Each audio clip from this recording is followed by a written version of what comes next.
Today I'm going to show you how to build this racking system. It is super easy, it looks gorgeous, and all for under $100. So stay tuned to find out how. Previously there was 2 shelves up above and there was a plywood swinging thingy which couldn't even hold a 4x8 sheet of plywood. In my search there was only one factor to who was going to be the winner, and that was price point. There were 5 different wood storage systems I had found and liked. First up is my runner-up, the BORA garage storage system. A heavy-duty storage solution that is easy to set up, is customizable to whatever you need to store, and with 6 levels of storage, it is easy to organize your shop, garage, or shed. The 1-inch steel tube construction can hold up to 110 pounds per shelf, totaling 660 pounds. I liked the overall design. The shelves are not adjustable, so I'm not sure why it's noted as customizable. And costing $40 per pair, I would need 5 sets to complete my storage system. So $200, not bad at all. The rest are in no particular order whatsoever. Here is the Project Source shelving bracket. This industrial shelving bracket is constructed from a sturdy metal with white powder-coated finish, which is chip and corrosion resistant. It supports up to 500 pounds per single bracket and 1,000 pounds per pair when properly installed.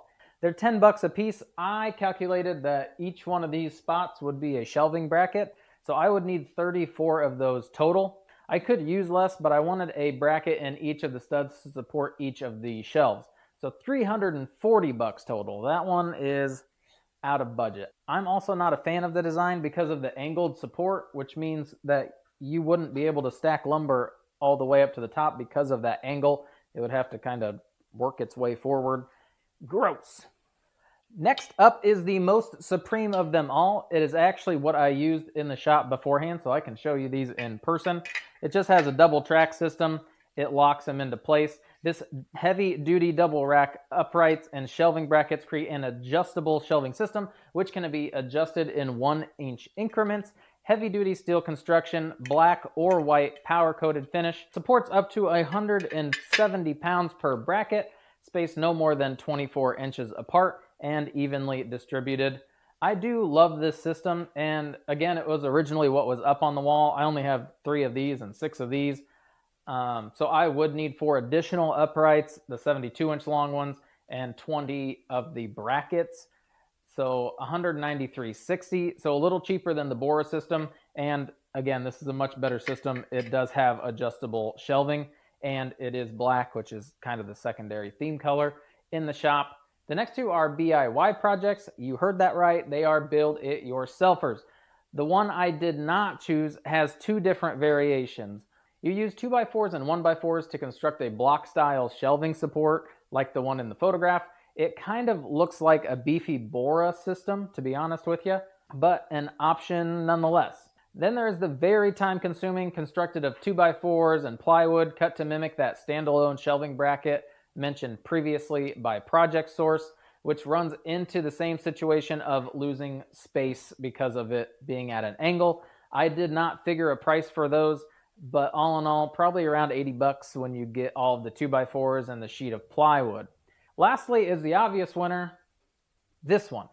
It has uprights anchored into the studs and uses 1-inch dowel rods for shelving support. First was to find the materials. I did quite a bit of shopping. As mentioned earlier, I do not like the look of conduit or steel pipe, but I still wanted to see if maybe it was a ridiculous amount cheaper, and since it was definitely not, I picked up some 2x3s, the dowel rods, and some lag screws. I chose 2x3s because of this lip created by the line of block in my sill plate on the ground, so I didn't want the 2x4s to be sticking out, plus I didn't want to have to drill out the 2x4s.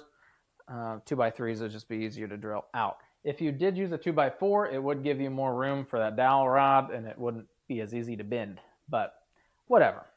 I cut 4 pieces to 75 inches to fit underneath this shelf, and then I cut 3 pieces that were 47 inches to go just above the shelving, and I'm going to have a different storage system under here, so I wanted to reserve that space for it.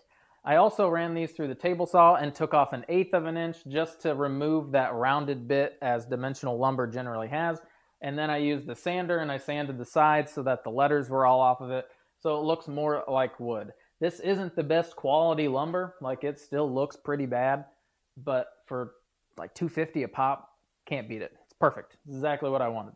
So I cleaned it up a little bit. That is completely optional. After assembling my new drill press for precise drilling, I marked the boards where the dowels would be inserted. Once the holes were marked, I began drilling them out. I chose to use a speed bore bit, and here is why. Spade bits are mainly used for drilling rough holes in wood quickly and drilling multiple holes in a short time. But spade bits make rough holes.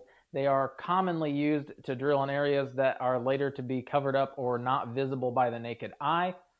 Speed bore bits, which is an Arwen brand term, are essentially three-dimensional spade bits. Rather than being a paddle shape, they combine the features of a twist bit and a spade bit. The tri-flute design allows the bit to remove wood shavings out of the hole for faster drilling.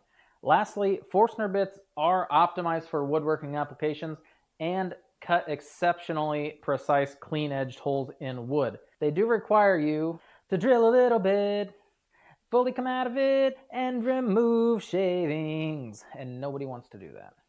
They also can overheat, and one of this diameter would require a drill press. Sorry, again, drill buddies. Once all of those were drilled out, my plan was to mark a center spot and drill out a small recess for the lags.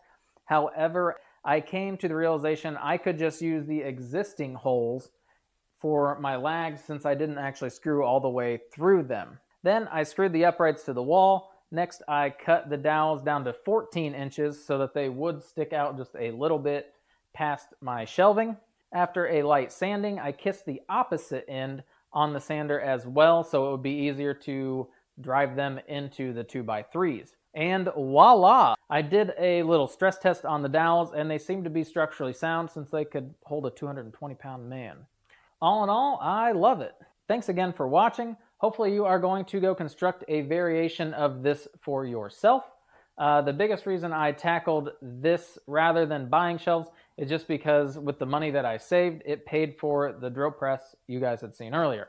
And that's it. All right. Well, you guys will see me in the next one. Bye-bye.